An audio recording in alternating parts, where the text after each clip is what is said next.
Paul McGuire Grimes, ABC Minneapolis. Millie, it is really great talking to you. I really enjoyed Damsel, so thank you for the time today. Absolutely. Yeah, whether it's Eleven, Enola Holmes, Ellie, you're playing these fierce, kick-butt characters. Do you still take a part of them with you, and what do you love most about playing them?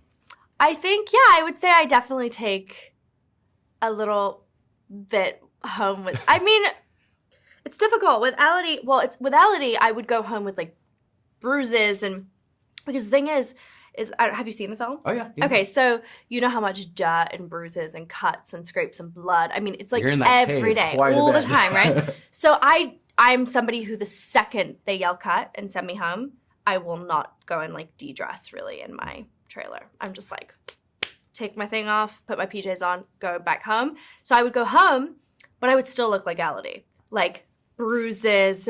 So it took me like hours. So I really did take her home with me. Right, literally. I literally took her home with me.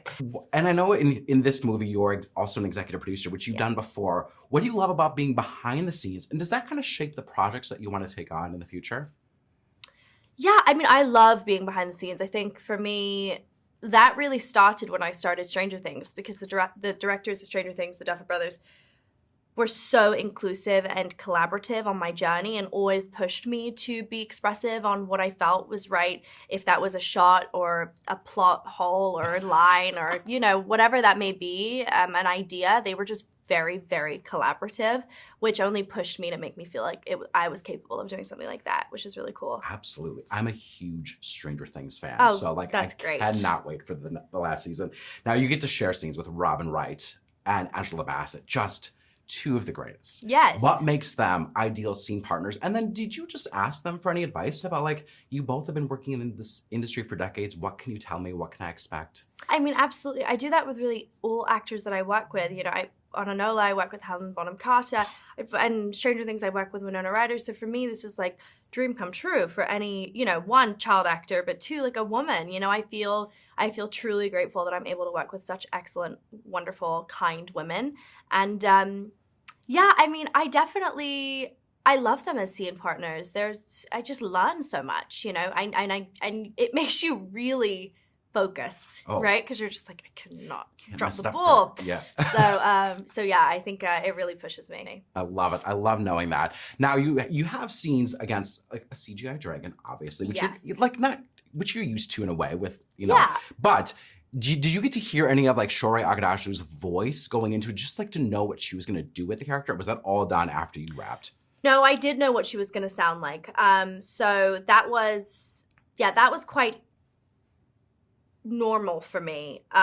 But because it was changing so much and because there were so many lines, we just had like a man learn them all, and he kind of was able to, his impersonation was unbelievable of her though, so it was really good. So I was really able to immerse myself in what the dragon would really sound like. Now I read in the notes that like, yeah, you've been part of large ensembles before, but in this, like there's a lot of screen time where it's just you carrying the film, which you're so great at doing. How does that test you differently as an actor? What did you learn about yourself doing that? It's a really good question. I really felt like it pushed me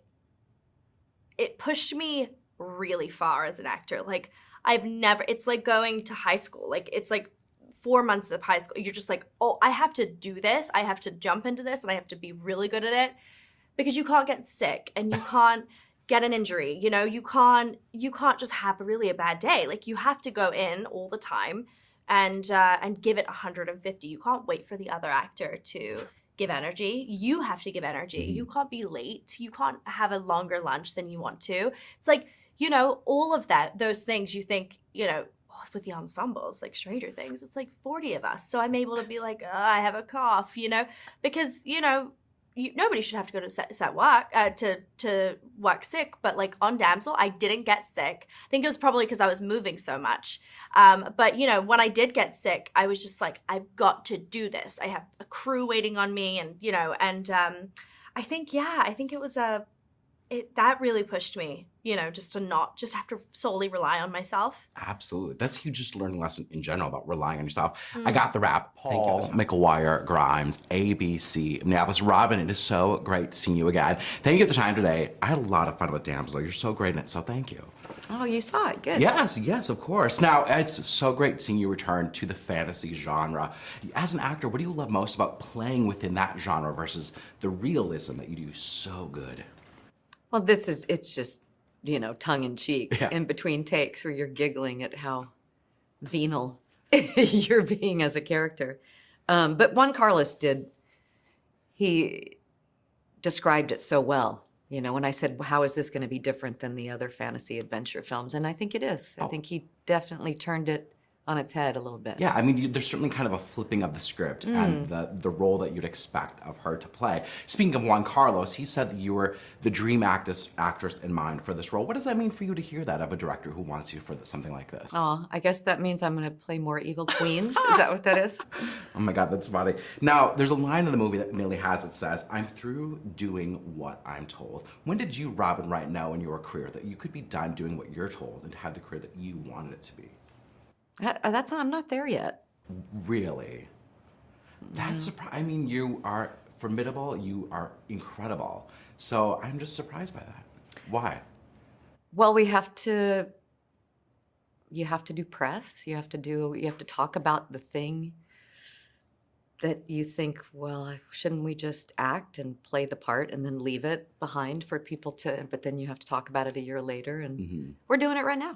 Absolutely, yeah. Now, Millie, I think, is a lot like you, where you both are such a force in the industry. What makes her such a great scene partner, actress, and producer behind the scenes? She is a powerhouse. To be that age and having accomplished what she's done, it's impressive. Yeah, she's so good in this movie too. Yeah. Now, I heard on Hoda Jenna that you said that she's the same age that you were when you did Princess Bride. Did she ask for advice at all, or talk to you and Angela about what can I expect in my career? How can I shape it to be what it is? No, I think she's on her own path. It is this generation though. They're much more grown up in a different way. And I think a lot of it is, because they've been exposed with devices in their face since they were born, that we didn't have. So I think they're learning from other networks and sources. And that's why they're so grown up at such a young age. Oh my God, I mean, that's great for her, but there's the downfall of all the devices. Now, the last time I talked to you was for Land that you directed. When can we expect you to direct again? Is this something you're always searching for? I'm directing something now in England. Can you tease it at all? Can you talk about it?